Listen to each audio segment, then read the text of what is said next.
guys, power na power. What's up guys? For today's video guys, mag-unboxing na naman tayo guys ng amplifier na naman guys. Kasi maganda to na amplifier guys, viral to ngayon guys sa sa TikTok guys at saka sa Facebook na amplifier. Sobrang lakas daw nito guys. Ang quad pala nito guys, yung unit nito D800 guys. Ito guys. Pero bago natin ito buksan guys ngayon, mag-intro muna tayo. So ayun guys, welcome back to my channel guys. Bubuksan na natin tong amplifier guys. Maganda siya pagka-balot guys. Safe na safe naman siya guys. Saka naka-bubble wrap siya. Alagang-alaga talaga ng ano. Nabili ko pa ito siya sa halagang kuwan guys. 1.2 guys, 1.2 na to siya. Mahal siya konti guys. Maganda to guys kasi pwede natin ilagay sa e-bike o sa motor o sa sasakyan. Kasi 12 volts na siya guys. Ito, ilalagay ko to siya sa sa e-bike guys. Ito guys oh, ang unit niya guys. D800. Yung gold guys, D900 yung parang gold ang coin guys. Ito, black ang coin ito. Napili ko guys, black. 120 volts easy power 2.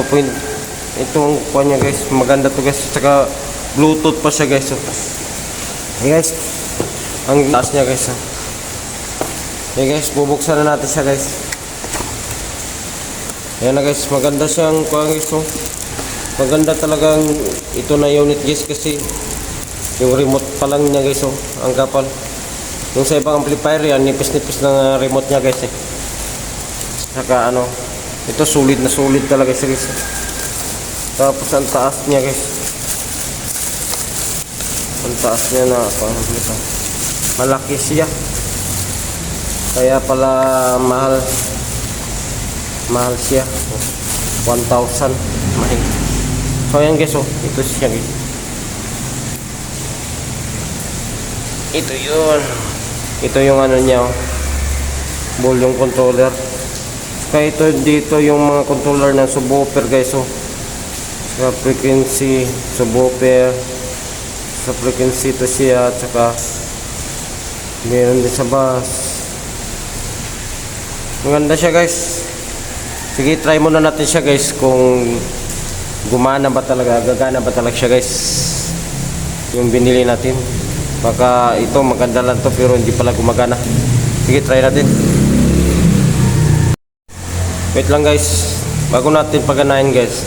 Ito pala yung mga guys, para malaman natin. Ito pala yung sa speaker guys. 4 na channel pa siya guys. Malakas-lakas to siya guys. 4 na channel, pwede natin malagay ng 4 na speaker guys. Lakas sobra guys.